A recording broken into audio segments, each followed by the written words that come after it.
కులగణనతో దశ దిశ.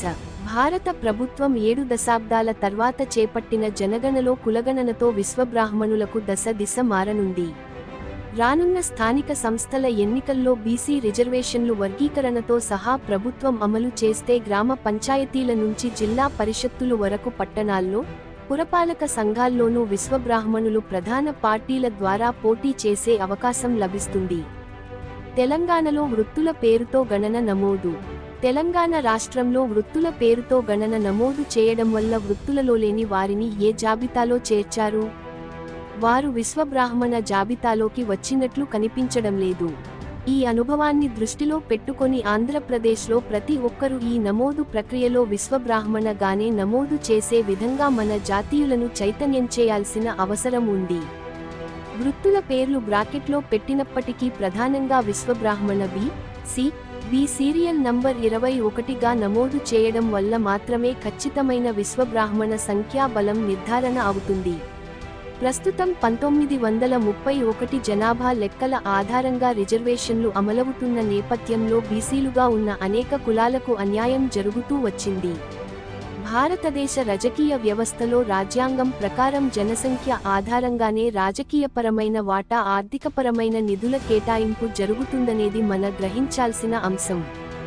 గానాల రామ్మూర్తి గారి కృషి. విశ్వబ్రాహ్మణులు బీసీలుగా నమోదు పూర్వపరాలు పరిశీలిస్తే మహాపండితులు విశ్వబ్రాహ్మణ చరిత్ర సంస్కృతి తెలిసిన మహోన్నతులు విశ్వబ్రాహ్మణుల అభ్యున్నతి పరమావధిగా తమ జీవిత సర్వస్వాన్ని ధారబోసిన వారు ఎందరో ఉన్నారు. వారిలో పండిత రావు సాహెబ్ గానాల రామ్మూర్తి గారి కృషిని, త్యాగాన్ని మనం మరువకూడదు.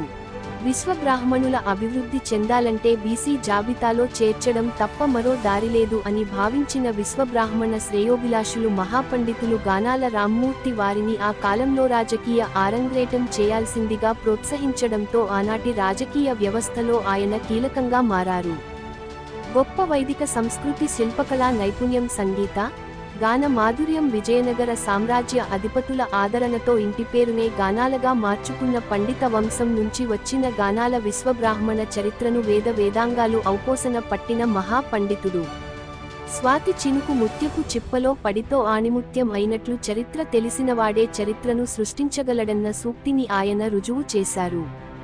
విశ్వబ్రాహ్మణుల చరిత్ర, సంస్కృతి, ఔన్నత్యం, వేదవాంగ్మయం ఔపాసన పట్టిన మహాపండితుడు. రాజకీయాల్లోకి వస్తే జాతికి జరిగే ప్రయోజనానికి గానాల కృషి నిదర్శనం. విశ్వబ్రాహ్మణుల స్థితిగతులపై ప్రభుత్వానికి నివేదిక. 1917లో ఆనాటి రాజకీయ ఆందోళన పట్ల ఆకర్షితులైన గానాల రామ్మూర్తి మహాత్మా గాంధీ సహాయ నిరాకరణ ఉద్యమం వల్ల ప్రయోజనం లేదని రాసిన సంపాదకీయం మహాత్మా గాంధీని ఆలోచింపజేసింది. అది చూసిన గాంధీ కాంగ్రెస్ గౌరవ ప్రచారకులుగా నియమించడంతో ప్రముఖుల దృష్టిని ఆకర్షించగలిగారు. 1924లో విశ్వకర్మ లిబరేషన్ ఆధ్వర్యంలో విశ్వబ్రాహ్మణుల స్థితిగతులపై ప్రభుత్వానికి ఒక నివేదిక సమర్పించేందుకు సిద్ధమవుతున్న తరుణంలో ఒక టెలిగ్రామ్ వచ్చింది.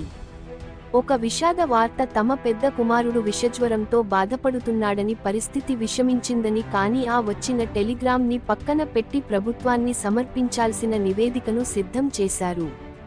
ఆ తర్వాతే తమ కుమారుని కోసం వెళ్లారు. దురదృష్టం, కుమారుడిని కోల్పోవలసి వచ్చింది. మహాత్మా గాంధీ పన్నుల నిరాకరణ శాసనోల్లంఘన ఉద్యమాన్ని ప్రకటిస్తే గానాల రామ్మూర్తి వ్యతిరేకించిన కారణంగా కాంగ్రెస్ పార్టీకి దూరమయ్యారు. 1930లో బొబ్బిలి రాజా వారు మద్రాస్ రాష్ట్రానికి ముఖ్యమంత్రి అయిన నేపథ్యంలో మద్రాస్ గవర్నర్ జార్జి గానాల రామ్మూర్తిని ఎమ్మెల్సీగా నామినేట్ చేయడం జరిగింది. ఆనాడు ప్రభుత్వ ఉద్యోగాల్లో బ్రాహ్మణ ఆధిపత్యం కొనసాగుతున్న తరుణం బ్రాహ్మణ వ్యతిరేక ఉద్యమం ఉవ్వెత్తున ఎగసిపడింది. ఆ ఉద్యమానికి రామ్మూర్తిగారే నాయకత్వం వహించాల్సి వచ్చింది. బీసీల పక్షాన నిలబడ్డ రామ్మూర్తి గారు ఉద్యోగుల వయోపరిమితి పెంపు, ఉద్యోగాల్లో బీసీలకు 25% రిజర్వేషన్లు కల్పిస్తూ ఆనాటి శాసనసభలో వాదించి ఆమోదింపచేశారు. అదే సమయంలో విశ్వబ్రాహ్మణులను కూడా బీసీలలో చేర్చాలని ఆలోచన ఆయనకి కలిగింది. ఆర్టిజన్ ప్రొటెక్షన్ బిల్లును శాసనసభలో ప్రవేశపెట్టి దాని ప్రాముఖ్యతను వివరించి ఆమోదింపచేశారు. కేవలం విశ్వబ్రాహ్మణులకే కాదు, ఆనాడు పల్లెకారులుగా పిలిచేటువంటి వారిని అగ్నికుల క్షత్రియ అనే గౌరవ పదంతోనూ, ఈడిగ అని పిలిచే కులాన్ని శెట్టిబలిజగాను, గొల్లలను యాదవులని పిలిచే విధంగా మంగలిలను నాయి బ్రాహ్మణ అని గౌరవప్రదమైన పేర్లతో పిలిచే విధంగా ఆయన చేసిన కృషి ఫలితమే ఆ కులాలకు సైతం చట్టబద్ధమైన గౌరవం దక్కింది. అదే తరుణంలో ముఖ్యమంత్రిగా ఉన్నటువంటి చక్రవర్తుల రాజగోపాలాచారి విశ్వబ్రాహ్మణులను గౌరవంగా ఆచార్యులు అని సంబోధించడాన్ని వ్యతిరేకించారు. ఆసారి అని రాయాలని అంతే తప్ప ఆచార్య అని వ్రాయకూడదని ఆయన అభ్యంతరం తెలియజేస్తూ ఉత్తర్వులు ఇచ్చారు. గానాల రామ్మూర్తి విశ్వబ్రాహ్మణుల బ్రాహ్మణత్వాన్ని శాసనసభ దద్దరిల్లే విధంగా వేద ప్రామాణికంగా విశ్వబ్రాహ్మణుల ప్రాధాన్యతను, వారికి దక్కాల్సిన గౌరవం విషయంలో ఆయన వాదించి పేరుకు ముందు బ్రహ్మశ్రీ పేరు చివర ఆచార్యులు అని పిలిచే విధంగా చట్టబద్ధం చేయించగలిగారు. బీసీల్లో చేర్చే విషయంలో అప్పటి ముఖ్యమంత్రి కండిషన్ పెట్టారు. ఈ సామాజిక వర్గం నుంచి లేఖల రూపంలో అభిప్రాయ సేకరణ చేయాలని తలంచితే ఆనాటి విశ్వబ్రాహ్మణులు పూర్తిగా వ్యతిరేకించారు. అయినప్పటికీ విశ్వబ్రాహ్మణులను బీసీల్లో చేరిస్తే తప్ప ప్రభుత్వపరమైనటువంటి అవకాశాలు దక్కవని భావించి ఆయన పట్టుదలతో బీసీల్లో చేర్పించడం జరిగింది. ఆ ఫలితమే నేడు విద్యా ఉద్యోగాల్లో కొద్ది మందికైనా అవకాశాలు దక్కుతున్నాయి. స్వాతంత్ర్యానంతరం బీసీల కోసం 3 కమిషన్లు వేస్తే 1977లో వేసిన మండల కమిషన్ 54% ఉన్న బీసీలకు 27% రిజర్వేషన్లు ఇవ్వాలని ప్రతిపాదన చేసింది. ప్రతి 10 సంవత్సరాలకు జరిగే జనగణనలో ఎస్సీ ఎస్టీ సామాజిక వర్గాలకు మినహా బీసీ సామాజిక వర్గాలకి సంబంధించి కుల గణన జరగలేదు. 7 దశాబ్దాలు పాటు బీసీల సంఖ్యను గుర్తించే పరిస్థితి లేని కారణంగా బీసీలలో ఉన్న అనేక కులాలకు అన్యాయం జరుగుతూనే ఉంది. 1993లో సుప్రీంకోర్టు ఇచ్చిన తీర్పును అనుసరించి కేంద్ర ప్రభుత్వం జాతీయ బీసీ కమిషన్ ఏర్పాటు చేసింది. 1970లో మురళీధర్ రావు కమిషన్ బీసీలను ఏ, బి, సి, డిలుగా వర్గీకరించి బీసీలలో నైపుణ్యం కలిగిన సాంప్రదాయ వృత్తుల వారిని బి కేటగిరీలో చేర్చి వీరికి 10% రిజర్వేషన్లు ఇవ్వాలని నిర్ణయించింది. రిజర్వేషన్లు విద్యా ఉద్యోగాల్లో అమలు జరుగుతున్నాయి తప్ప రాజకీయ రిజర్వేషన్లు వర్గీకరణ ప్రకారం అమలు కాకపోవడంతో ఈ కులాలకు రాజకీయ ప్రాధాన్యత లేకుండా పోయింది. బీసీ రాజకీయ రిజర్వేషన్లు ఏ, బి, సి, డి వర్గీకరణ ప్రకారం అమలు జరపాలని విశ్వబ్రాహ్మణులకు రాజకీయ ప్రాధాన్యత కల్పించాలనే డిమాండ్ చేయాల్సిన అవసరం ఉంది. ప్రస్తుతం జనగణనలో ముందుగా ప్రతి ఇంటిని నమోదు చేయడం, రెండో విడత కులాల వారి నమోదు చేయడం ప్రక్రియకు ప్రభుత్వం శ్రీకారం చుట్టింది. ఈ అవకాశాన్ని సద్వినియోగం చేసుకుంటూ సామాజిక స్పృహ కలిగిన వారిని, మన జాతికి దోహదపడేవారిని గుర్తించి స్థానిక సంస్థల్లో పోటీ చేసేందుకు ప్రోత్సహించాల్సిన అవసరం ఉంది. అలాగే బీసీల్లో వర్గీకరణ ప్రకారం బీసీ, బి గా ఉన్న విశ్వబ్రాహ్మణులకు ఖచ్చితంగా రిజర్వేషన్ అమలయ్యే విధంగా రాజకీయ పార్టీల పైన, ప్రభుత్వం పైన ఒత్తిడి తేవాల్సిన అవసరం కూడా ఉంది. జనగణన వెబ్ అప్లికేషన్ ద్వారా ఎవరికి వారే నమోదు చేసుకునే అవకాశం ఉన్న నేపథ్యంలో ఎన్యూమరేటర్ల కోసం చూడకుండా నమోదు చేసుకునే విధంగా విశ్వబ్రాహ్మణ సామాజిక వర్గాన్ని చైతన్యం చేయాల్సిన అవసరం ఉంది. తెలంగాణలో వృత్తుల పేరుతో గణన నమోదు. తెలంగాణ రాష్ట్రంలో వృత్తుల పేరుతో గణన నమోదు చేయడం వల్ల వృత్తులలో లేని వారిని ఏ జాబితాలో చేర్చారు? వారు విశ్వబ్రాహ్మణ జాబితాలోకి వచ్చినట్లు కనిపించడం లేదు. ఈ అనుభవాన్ని దృష్టిలో పెట్టుకొని ఆంధ్రప్రదేశ్లో ప్రతి ఒక్కరూ ఈ నమోదు ప్రక్రియలో విశ్వబ్రాహ్మణ గానే నమోదు చేసే విధంగా మన జాతీయులను చైతన్యం చేయాల్సిన అవసరం ఉంది. వృత్తుల పేర్లు బ్రాకెట్లో పెట్టినప్పటికీ ప్రధానంగా Vishwabrahmana B, C, B serial number 21గా నమోదు చేయడం వల్ల మాత్రమే ఖచ్చితమైన విశ్వబ్రాహ్మణ సంఖ్యాబలం నిర్ధారణ అవుతుంది. ప్రస్తుతం 1931 జనాభా లెక్కల ఆధారంగా రిజర్వేషన్లు అమలవుతున్న నేపథ్యంలో బీసీలుగా ఉన్న అనేక కులాలకు అన్యాయం జరుగుతూ వచ్చింది. భారతదేశ రాజకీయ వ్యవస్థలో రాజ్యాంగం ప్రకారం జనసంఖ్య ఆధారంగానే రాజకీయపరమైన వాటా, ఆర్థికపరమైన నిధుల కేటాయింపు జరుగుతుందనేది మన గ్రహించాల్సిన అంశం. గానాల రామ్మూర్తి గారి కృషి.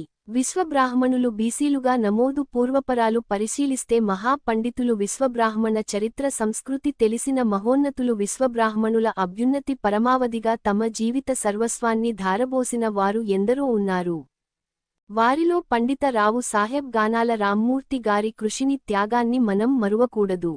విశ్వబ్రాహ్మణుల అభివృద్ధి చెందాలంటే బీసీ జాబితాలో చేర్చడం తప్ప మరో దారిలేదు అని భావించిన విశ్వబ్రాహ్మణ శ్రేయోభిలాషులు మహాపండితులు గానాల రామ్మూర్తి వారిని ఆ కాలంలో రాజకీయ ఆరంగ్రేటం చేయాల్సిందిగా ప్రోత్సహించడంతో ఆనాటి రాజకీయ వ్యవస్థలో ఆయన కీలకంగా మారారు.